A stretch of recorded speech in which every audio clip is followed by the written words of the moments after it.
hai ja sun bar maka suna hayya hayya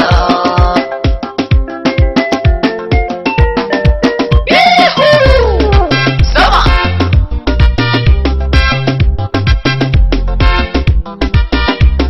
hai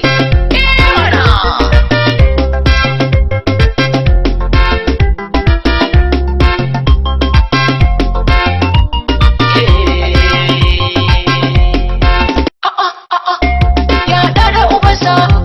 ba zai koda shi ba da hukunta da gwaninsa ni na gwanin babbar shi ba da hukunta ce ku ce shi wannan zancen ban san shi ba